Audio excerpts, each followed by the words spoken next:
La vérité avance, mais l'ego ralentit les peuples. Nous vivons une époque absolument unique, une période charnière que peu de générations ont eu le privilège de traverser consciemment. Malgré le bruit, le chaos apparent, les crises artificielles et les tentatives de diversion, une chose reste claire. La vérité progresse, les masques tombent et l'ombre perd du terrain. Et c'est clair, la lumière avance, partout dans ce monde. Mais soyons honnêtes, tout n'avance pas à la même vitesse. Et aujourd'hui, il est temps d'en parler sans détour. Et surtout selon votre localisation. Bienvenue dans ce MDL Podcast. Abonne-toi, partage. Moi, c'est Mohamed Diallo sur Influence Positive pour partager des informations, des idées, des astuces que tu peux implémenter directement dans ta vie pour que tu te sentes bien. Une séparation de plus en plus visible. Nous assistons donc à une grande clarification aujourd'hui, tout s'est simplifié sur notre jolie planète, dans tous les domaines, politique, médias, société civile. Une ligne de fracture est désormais visible. D'un côté, nous avons la peur, le mensonge, la manipulation, la victimisation. De l'autre, la responsabilité, le courage, la vérité, l'élévation. Il devient donc impossible de ne pas voir qui est aligné et qui ne l'est pas, qui est du bon côté et qui ne l'est pas, quel que soit le domaine. Commençons par le domaine politique. Gouverné par la peur ou inspiré par l'exemple. Deux types de leaders sur notre jolie planète. Dans de nombreux pays, certains dirigeants ont choisi la facilité. Diviser pour régner, effrayer pour contrôler, mentir pour durer. Ils n'inspirent plus. Ils administrent la peur, vendent le chaos et fuient toute responsabilité pendant que leur peuple s'épuise, et commettant pour la plupart des crimes contre l'humanité, qui ne resteront pas impunis, car ils ne peuvent plus commettre leurs crimes dans l'ombre. Et à l'opposé, émergents ou résistent des leaders imparfaits, mais debout. Des leaders qui parlent de souveraineté, de dignité, de responsabilité, de vérité. Des figures comme Donald Trump, Vladimir Poutine, Ibrahim Traoré, Abdurrahman Tiani, Assimi Goïta. Et qu'on les apprécie ou non, ils ont tous un point commun. Ils dérangent l'ordre établi, ils réveillent les consciences, ils refusent la soumission silencieuse.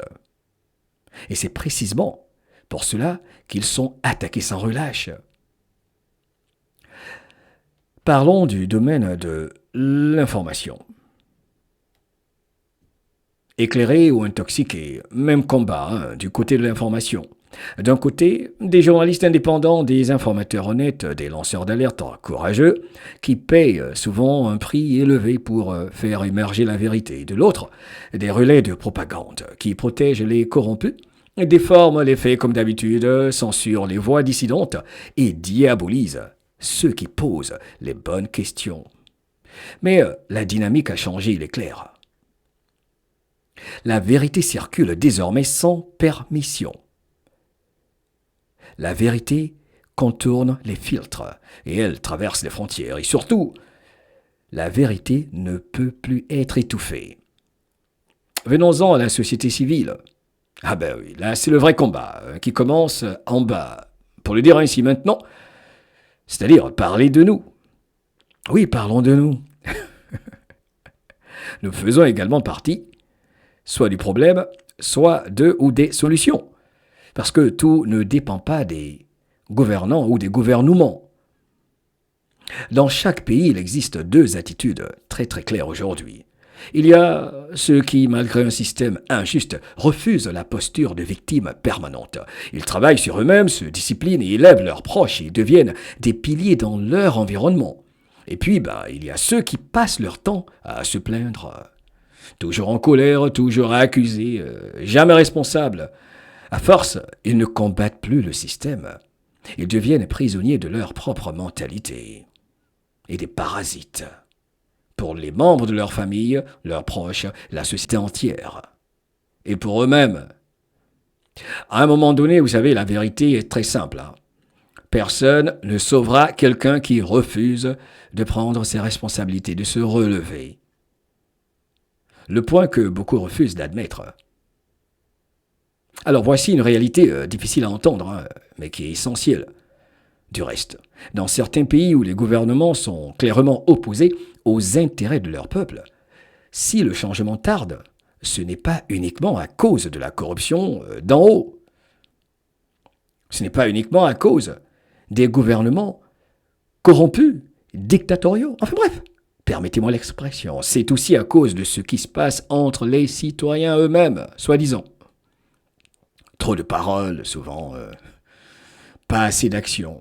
Trop d'ego, pas assez d'humilité, trop de jugement interne, pas assez d'unité. Non mais soyons sincères, les uns vis-à-vis des autres. Nous faisons partie du problème. Nous ferons donc partie des solutions. Les gens passent plus de temps à se critiquer entre eux qu'à construire ensemble.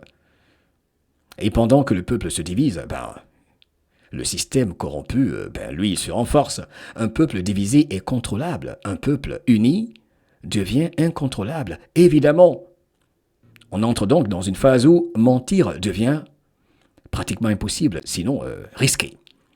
Manipuler devient possible, car c'est visible. De plus en plus, parlons des actions de celles qui ont menti à leur peuple, faisant croire à l'humanité que ce sont des démocrates. Par la plus grosse arnaque peut-être de l'histoire de l'humanité, la démocratie, l'alternance politique. Jouer la victime devient inefficace. Tout remonte à la surface. Ceux qui protègent l'injustice ferment les yeux sur le mal, excusent la corruption ou refusent d'assumer leurs actes, ne pourront plus se cacher longtemps. Non par vengeance, mais simplement parce que la vérité agit comme une loi naturelle. Il y a encore des tensions, cela est clair. Certains groupes tentent désespérément de ralentir l'inévitable, la justice.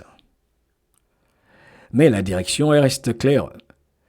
Plus de conscience, plus de responsabilité, plus de justice, plus de souveraineté au final.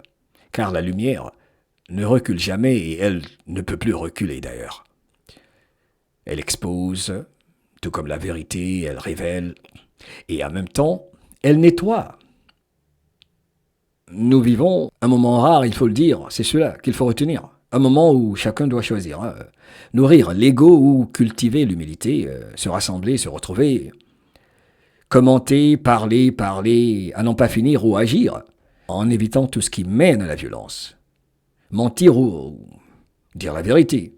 Mentir pour survivre ou être vrai pour évoluer. Et surtout, couper le BS, les conneries de nos vies. Moins de bruit, moins de toxicité, plus de clarté, plus d'alignement.